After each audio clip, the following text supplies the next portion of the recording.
Hey everyone, and welcome to the pre-lecture on the extracellular matrix for BME2104.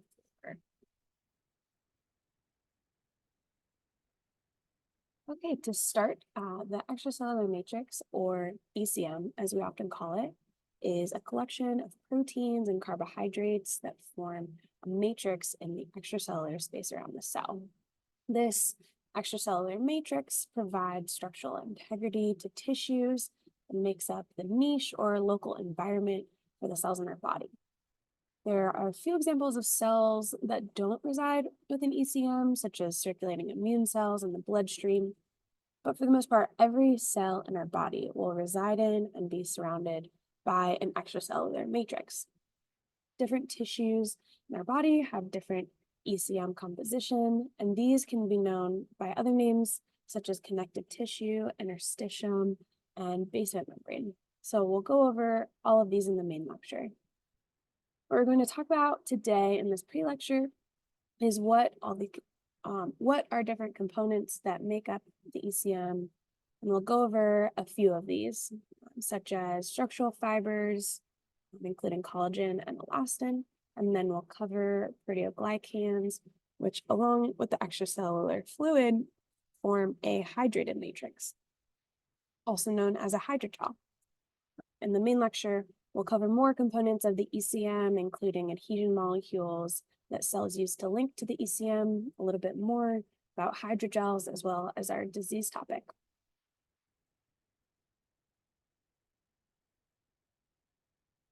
Okay, so let's start with collagen. Collagen is a protein that forms long fibers and is the main structural component of our ECM. These fibers have hierarchical organization, and that is shown in this figure here. We'll go over this a little bit more in detail in the next slide. Collagen has a high elastic modulus, or stiffness, and this is how much force you need to move or deform it. And this can be defined as stress over strain, where stress is the force applied and strain is the amount that the material is deformed. There are many different types of collagen that make up unique structures in the body, but the hierarchical structure of collagens that has best been worked out is type 1 collagens. And these are the most abundant type of collagen in our body, making up over 90% of the collagen in the body.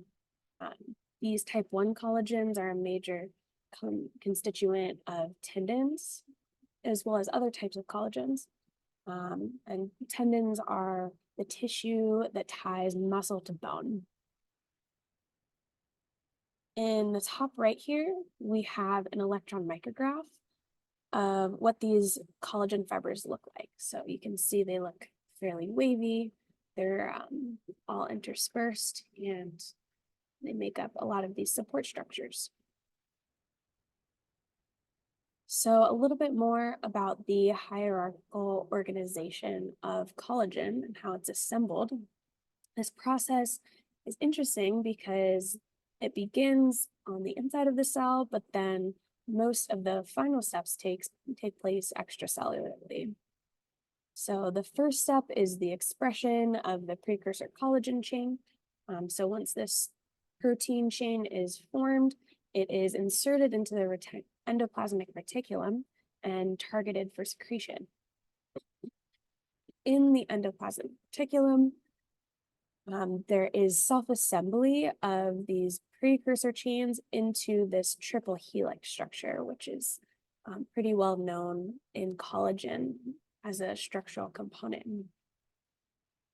So this pro-collagen triple helix is what is finalized in the endoplasmic reticulum, and this pro-collagen just refers to the fact that it's not in its final state yet.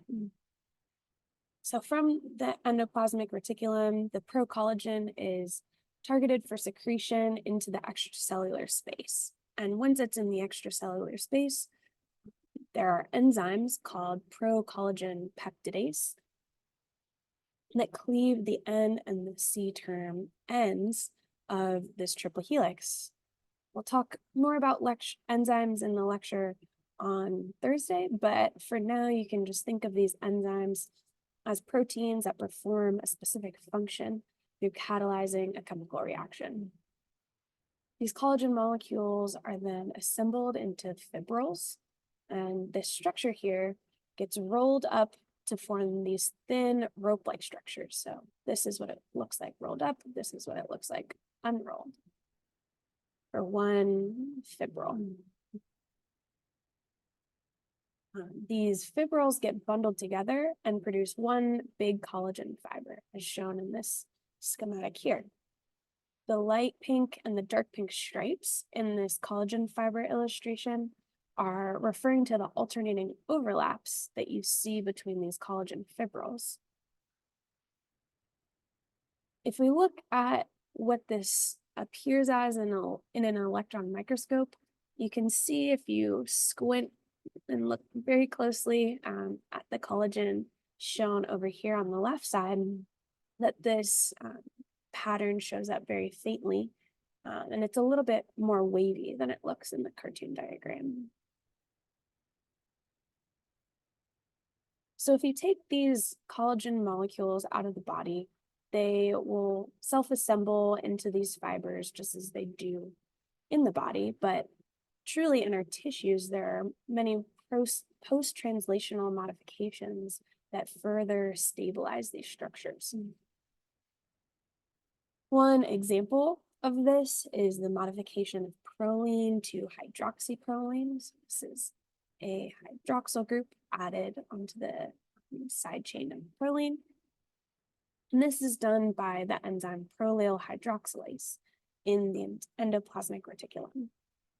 This hydroxyproline modification is very important for stabilizing the triple helical assembly of procollagen that I just showed on the previous slide. Another post-translational modification is the conversion of lysine to hydroxylysine, again with this hydroxy group added on the side chain, and this also occurs in the ER.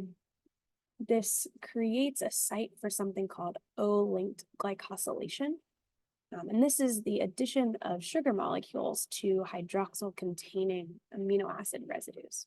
We'll go over this in a lot more detail later in the class when we talk about protein trafficking.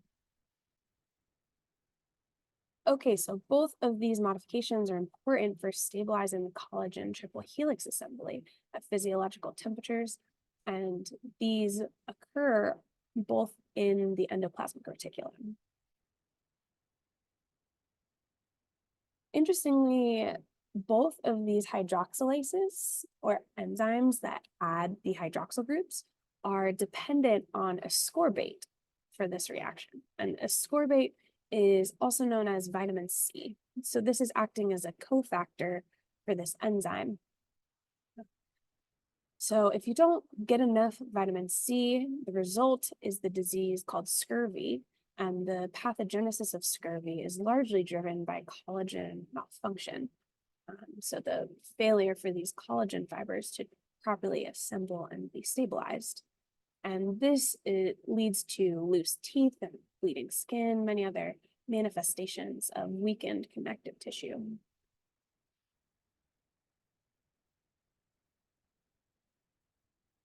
Another way that collagen is stabilized as a support structure in the body is through crosslinks.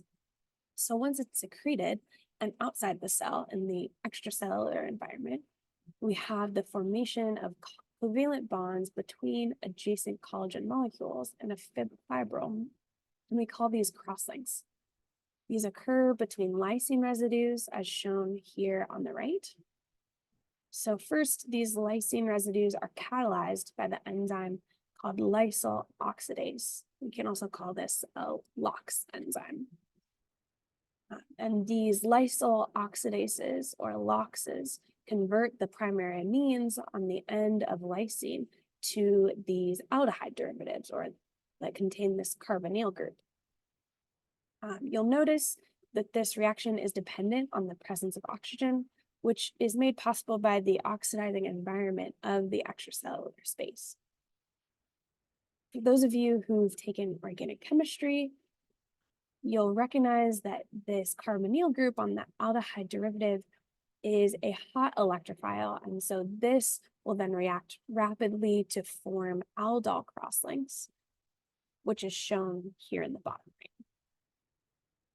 right. Lysyl oxidase is an enzyme that also requires a cofactor, but this cofactor is copper. So as a side note, we don't see the same collagen-related symptoms like scurvy in individuals with a copper deficiency, and this is because healthy collagen can exist in an uncross-linked manner, and still be stable. Okay, so now let's switch gears from collagen and move on to another structural protein found in the ECM known as elastin. In contrast to the very precise and hierarchically organized collagen fibers, elastin is amorphous, meaning that it has no intrinsic shape or structure. As you can see in this illustration, it basically looks like a big spaghetti noodle all randomly twisted up with random coils. Thus, it has a much lower elastic modulus than collagen, meaning it's much softer and easier to deform. Elastin is the primary constituent of many ligaments, which are tissues that connect bone to bone. Tropoelastin is the soluble form, and when it's cross-linked also by lysyl oxidase, as shown in the figure on the right, we refer to this as elastin. This amorphous cross-linked structure is what gives elastin its elastic properties. So you can see this demonstrated here in this illustration as kind of a spring. It's relatively easy to stretch when it's in this coiled form until you reach a point when all of these crosslinks are stretched as far as they can go. And this then incurs some stronger spring-like resistance. So we'll talk a little bit more about this spring-like behavior in the main lecture.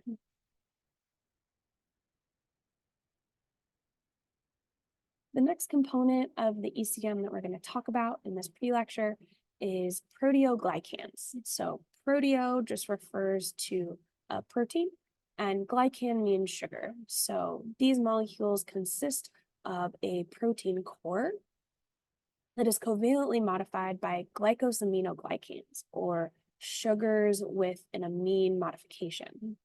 That's where the amino in glycosaminoglycans comes from. Later in the semester, we'll go over protein glycation in great detail, again, during the protein trafficking lecture. But for now, you can just consider these glycosaminoglycans, or GAGs, they're also called, as linear repeating disaccharides with amine modifications. So these disaccharides are repeating units of 2 sugar chains, or 6-membered rings. And they all have these amine modifications on them, as shown here. GAGs are attached covalently to proteoglycans at hydroxyl-containing amino acids, and this can be either serine or threonine, or any of the other modified hydroxylated residues that we discussed in a few slides ago.